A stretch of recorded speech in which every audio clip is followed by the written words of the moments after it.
এক লোক জঙ্গলে গেছে কাঠুরিয়া কাঠ কাটতে। তো জঙ্গল থেকে ফেরার সময় সে দেখে যে জঙ্গলের এক জায়গায় একটা বাচ্চা বাঘ পড়ে আছে, ছোট বাঘ।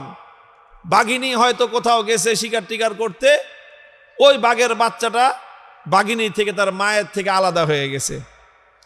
এখন কাঠুরিয়া বাঘের বাচ্চা পাইছে, ছোট বাচ্চা, শখ করে এটাকে কোলে করে বাড়িতে নিয়ে আসছে। এখন বাঘের বাচ্চা তো বাড়িতে আনছে, কিন্তু বাঘের বাচ্চাকে খাওয়াইবে কি, পালবে কেমনে? এখন চিন্তা করতেছে যে বাঘের বাচ্চাকে পালা যায় কেমনে। এটা ছোট বাচ্চা, মায়ের সাথে থাকে, মায়ের দুধ খায়। এখন হঠাৎ তার মাথায় একটা বুদ্ধি আসলো যে আমার কাছে তো এই বাঘের বাচ্চার মা নাই, কিন্তু আমার ঘরে তো ছাগলের বাচ্চার মা আছে। কি আছে? কারণ ছাগল বিয়েছে, ছাগল আছে 2-3টা বাচ্চা। তো চিন্তা করলো দেখি তো এই বাঘের বাচ্চারে নিয়ে ছাগলের দুধ খায় কিনা। তো সে বাঘের বাচ্চাটার মুখ নিয়ে ছাগলের ওলানের মধ্যে লাগাই দিছে। তো ওলানে লাগাইতেই ওর মুখের মধ্যে ছাগলের ওলান থেকে দুধ আসছে। এখন বাঘের বাচ্চা তো দুধ খাওয়া শুরু করছে। ওর হলো পেটে ক্ষুধা, খাওয়ান দরকার। এটা কি বাঘের দুধ না ছাগলের দুধ, এটা ওর জানার দরকার আছে? কি বলেন? তো ছাগলের দুধ খাওয়া শুরু করছে। ছাগলের দুধ খেয়ে মোটামুটি ভালোই। লোকটা দেখলো যে যাক, তো একটা ব্যবস্থা হইল যে বাঘের বাচ্চা ছাগলের দুধ খায়। এখন এইভাবে দিন যায়, রাত কাটে। ছাগলের বাচ্চার সাথেই রাত্রে ঘুমায়, ছাগলের বাচ্চার সাথেই দিনের বেলায় ঘোরাফেরা করে, ওই ছাগলের বাচ্চার সাথেই ছাগলের দুধ খায়। এইভাবে দিন গড়ায়, মাস গড়ায়া বেশ অনেক দিন চলে গেছে। কয়েক মাস যাওয়ার পরে ছাগলের বাচ্চাও বড় হয়েছে, বাঘের বাচ্চাও বড় হয়েছে। তো ছাগলের বাচ্চা একটু বড় হইলেই তো ছাগলের বাচ্চার মাথায় শিং গজায়, গজায় না? ছাগলের বাচ্চার মাথায় যখন শিং গজায়, তখন দেখবেন নতুন নতুন শিং গজাইলে ছাগলের বাচ্চার একটা প্রবণতা তৈরি হয়, খালি গুতাগুতি করে, ত্রিং বিরিং বেশি করে, যার তার সাথে গিয়ে গুতাগুতি লাগে। নিজেরা গুতাগুতি করে, কুত্তা পাইলে কুত্তার সাথে গুতাগুতি লাগে, বেড়ার সাথে গুতাগুতি লাগে, গাছের সাথে গুতাগুতি করে। এটা হলো ছাগলের বাচ্চার স্বভাব। ব্যাঙ যেরকম নতুন পানি পেলে লাফায় বেশি, রাজনৈতিক পাতি নেতারা ক্ষমতার গন্ধ পাইলে লাফায় বেশি, ছাগলের মাথায় শিং গজাইলে লাফায় বেশি। কুনা ব্যাঙ, রাজনীতির পাতি নেতা, ছাগলের বাচ্চা, তিনটার একই চরিত্র। এখন যখন ছাগলের এই শিং গজাইছে, ও তো খালি গুতাগুতি করে, একটা একটার সাথে গুতাগুতি লাগে, বাঘের বাচ্চার সাথে গুতাগুতি লাগে। এখন বলেন, বাঘের বাচ্চার মাথায় তার শিং গজায় না, বরং বাঘের বাচ্চার মাথাটা একটু তুলতুলে নরম নরম। তো ছাগলের বাচ্চা গুতা দিয়ে মজা পায়, নরম জায়গায় গুতা দেয়, দেখে শিং ঢুকে যায়, ও খুব মজা পায় ছাগলের বাচ্চা। এখন বাঘের বাচ্চাও ছাগলের বাচ্চারে দেখা ও গুতা দিতে আসে, ও গুতা দিয়ে উল্টা ব্যথা পায়, কারণ ওর মাথায় তো কি নাই, শিং নাই। এখন বাঘের বাচ্চা খালি কান্দে আর আল্লাহর কাছে দোয়া করে যে আল্লাহ তুমি আমার 2টা শিং দাও। কি দাও? আচ্ছা আপনারা বলেন তো, বাঘের বাচ্চা কতদিন দোয়া করলে আল্লাহ শিং দিবে ওর মাথায়?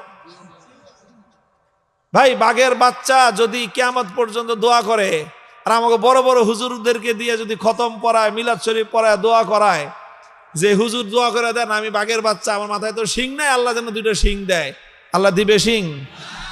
আরে ভাই, বাঘের বাচ্চার মাথায় কি শিং হবে নাকি? কিন্তু বাঘের বাচ্চা তো বুঝে না, ও মনে করতেছে শিংয়ের মধ্যেই সব শক্তি।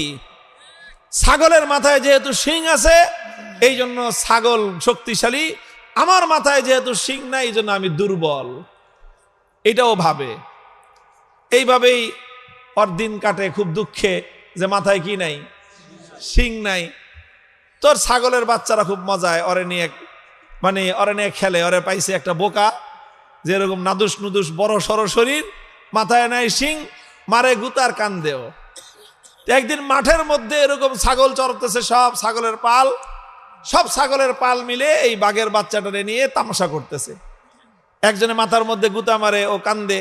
পিছন দিক থেকে লেজের মধ্যে, পাছার মধ্যে আরেকজনে গুতা মারে, ও আবার ঘুরে দাঁড়ায়, পিঠের মধ্যে আরেকটা ছাগলে গুতা মারে।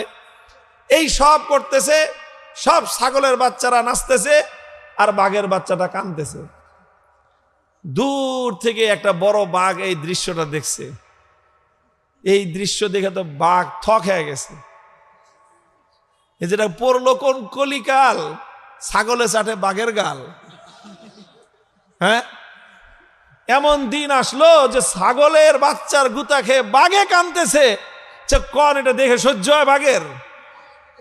তো বড় বাঘটা সামনে আসছে ঘটনাটা দেখার জন্য। এটা কিরকম কাহিনী? ছাগলের এরকম সাহস যে বাঘের বাচ্চা নিয়ে তামসা করতেছে। তো এই আস্তে আস্তে বড় বাঘটা সামনে আসছে, আইসা দিছে একটা গর্জন। বাঘের গর্জন শুনছেন কোথায় ভাই? চিড়িয়াখানায় যেই বাঘের গর্জন শোনা যায় এটা তো মরা বাঘ। এটা মরা বাঘ না? বলবেন যে মরা কেউ তাজাই তো। আরে ভাই তাজা মানে কিরকম? এটার মধ্যে তো খাঁচার মধ্যে বন্দি করে রাখছে। এটারে খাঁচার মধ্যে বন্দি করে রাখছে, খাওয়ায় কি করে? ও জঙ্গলে থাকলে রয়্যাল বেঙ্গল টাইগার খাইতো কি? সকালবেলা একটা হরিণ, দুপুরবেলা একটা মহিষ, রাত্রে বেলায় একটা এরকম ছাগল বা গরু একটা কিছু ধরে খায়। সকালের ব্রেকফাস্ট হয় হরিণ দিয়া, দুপুরের লাঞ্চ আর মহিষ দিয়া, খাসি দিয়া বা গরু দিয়া, আর রাত্রের ডিনার হয় আর একটা ছাগল গরু একটা বড় কিছু দিয়ে। সেই বাঘরে দৈরাই না খাঁচার মধ্যে বসছে। ওর জন্য সরকারের পক্ষ থেকে বরাদ্দ আছে ডেলি মনে করেন 20 কেজি গোশত। তো 20 কেজি গোশত যদি সরকারি বরাদ্দ হয়, আচ্ছা বলেন আপনাদের জন্য যদি সরকার প্রতি মাসে 10 কেজি করে গম বরাদ্দ দেয়, আপনারা কয় কেজি করে পাইবেন বলে আশাবাদ? বলেন পাইবেন কিছু? আপনাদেরকে যে ফ্যামিলি কার্ড যদি কেউ দেয় দিবে, আপনাদেরকে মনে করে রেশনের কার্ড দিল, এই সরকার তো দিবে কার্ড, আপনি পাইবেন কয়শো টাকা? এই দেশে আচ্ছা বলেন তো আপনার বুকে হাত দিয়ে কত পার্সেন্ট মানুষ সরকারি অফিস আদালতে গিয়ে ঘুষ ছাড়া, কোনো টাকা পয়সা দেওয়া ছাড়া মাগনায় সরকারি সার্ভিস পান? কত পার্সেন্ট মানুষ পান আছেন বলেন? হাত উঠে দেন। মানুষ না খেয়ে মরে, তারপরে তো মানুষের গম খেয়ে ফেলায়। ব্রিজ কালভার্ট বানাবে, রডের বদলে বাঁশ দিয়ে বসে থাকে। তাইলে এই যদি হয় মানুষের সাথে আচরণ, চিড়িয়াখানার বাঘের সাথে কি করে ওরা? আর বাঘে তার কইতেও পারে না তুই আমার গোশত মেরে খাইছস।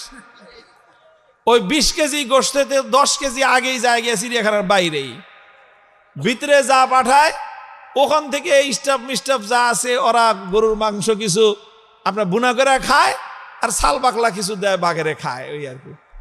তো এই খায়া খুয়ে সারাদিন চিত্তে শুয়েই থাকে। এরপরে এই বাঘরে যদি কেউ খোঁচা মারেন তাহলে দেখেন বাঘের তাকাইলে আপনার কলজা পানি শুকিয়ে যাবে।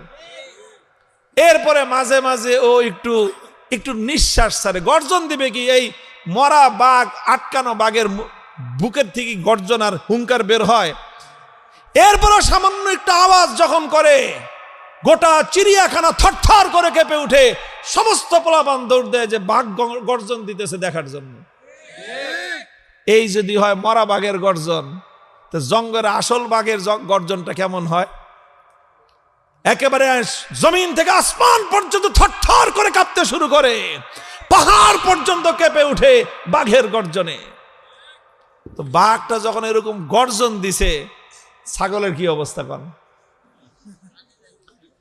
এই বাঘের এক গর্জন শুনে সব ছাগল যে যেদিকে পারে প্রাণপণ খালি দৌড়াজো দৌড়ায়, কাইলো দৌড়ায়, দৌড়াইতেই আছে।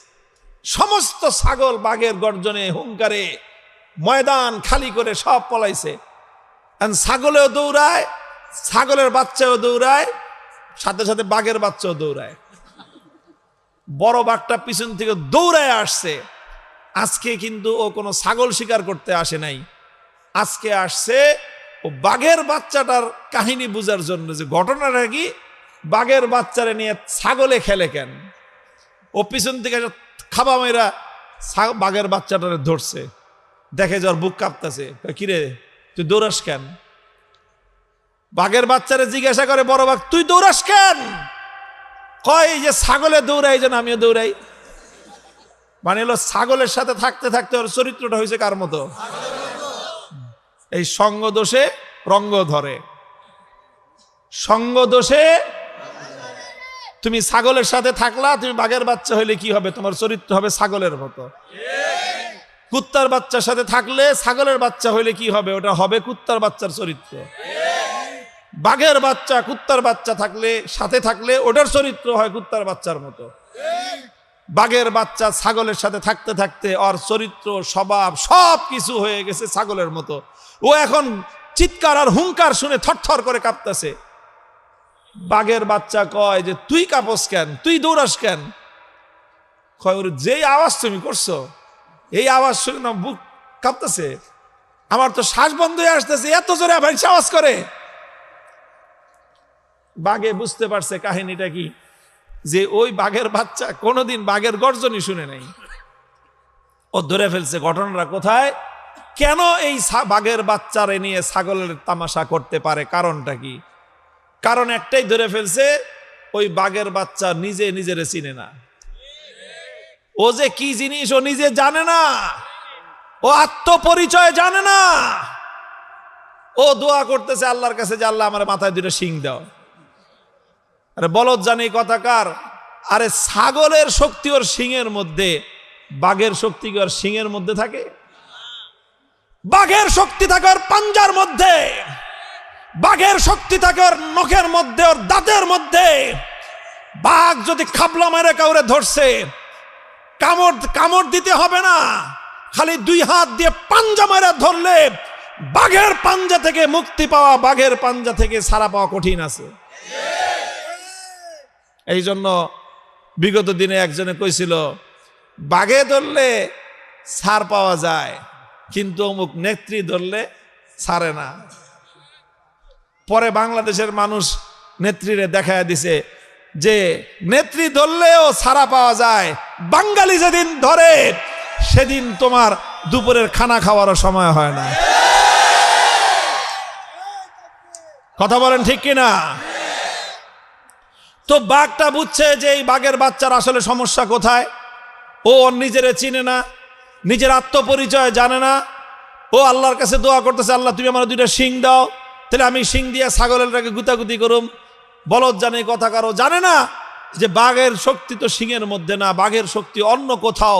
সব শক্তি ওর মধ্যে আছে, কিন্তু শক্তি ব্যবহার করার কৌশল ওর জানা নাই। এই জন্য আর কিছু করতে হবে না, ওরে ভিন্ন কোনো ট্রেনিং দেওয়ার দরকার নাই। একটা জিনিস শুধু ওর প্রয়োজন, সেটা হলো ওর আত্মপরিচয় ওকে জানায় দেওয়া দরকার। ওরে ধরে নিয়ে গেছে একটা পুকুরের ঘাটলায়। পুকুরের ঘাটলায় নিয়ে যায় বড় ভাই কয়, যা পুকুরের থেকে পানি খেয়ে আয়। এখন তো পুকুরের পানিতে নামে না, থাকছে সারা জীবন কি এর সাথে? ওর চরিত্র হচ্ছে ছাগলের মতো। ছাগল তো সহজে পুকুরের ঘাটলায় নামে না, গলায় রশি বাইন্দা টানবেন, ওর গলা ছিঁড়ে যাবো গিয়া, কিন্তু ছাগল নামে না পুকুরের পানিতে। ওর হয়েছে এই চরিত্র। কিন্তু বাঘের আজকে পেদানি খেয়ে নামছে, কোন রকম ভয়ে ভয়ে পুকুরের ঘাটলায় পানি খাইতে নামছে। পুকুরের ঘাটলায় যখনই পানি খাইতে নামছে, পুকুরের পানির মধ্যে মুখ দিছে, দেখেই তো আটকে উঠছে, ভয় পেয়ে গেছে। বাপরে, ভয়ঙ্কর একটা প্রাণী দেখা যায় পানির মধ্যে। পরে ভালো করে দেখে যে ও মুখটা কাছে নিলে পানির মুখটা কাছে আসে, ও দূরে নিলে পানির মুখটা দূরে চলে যায়। পরে অনেকক্ষণ ছেড়ে, আরে এটা আমারই চেহারা, এটা আমার চেহারার মতো দেখা যায়। ভালো করে তাকে দেখে, ওরে বাপরে বাপ, আমি তো ভয়ঙ্কর জিনিস। ও নিজেকে পুকুরের স্বচ্ছ টলটলে পানির মধ্যে নিজের চেহারা দেখার পরে ওর ভাবসাব বদলে গেছে। পানি পুনি খায়, এখন যখন বুক ফুলে আইতেছে, আমার ডরায় না। বড় বাঘটা বুঝতে পারছে যে কাম হয়ে গেছে। ওরে জিগা কিছু দেখছস? হ্যাঁ ওস্তাদ দেখছি। এখন সাহস নিয়ে কথা কয়, কি দেখছস? ওস্তাদ নিজের চেহারাটা দেখলাম। কি দেখলি? তোর চেহারা ছাগলের মতো। না ওস্তাদ, আমার চেহারা তো ছাগলের মতো না, আমার চেহারা বস্তমার মতো। বস্তমার মতো আমার চেহারা। এবার বড় বাঘে কইছে, হ্যাঁ এবার লাইনে আইছস তুই, দেখ তোর চেহারা হলো আমার মতো, অর্থাৎ আমি আর তুই আমরা হলাম স্বজাতি, এক জাতি। আমরা ছাগলের জাত না, আমরা হলাম বাঘের জাত। আমরা হলাম বাঘের জাত। আল্লাহ পাক আমাদেরকে শক্তি দিয়েছেন ছাগলের মতো সিংহের মধ্যে না। আমাদের শক্তি হলো আমাদের পাঞ্জার মধ্যে, আমাদের শক্তি হলো আমাদের নখের মধ্যে, দাঁতের মধ্যে। আমাদের বীর বিক্রম, আমাদের বীরত্ব হলো আমাদের গর্জনের মধ্যে।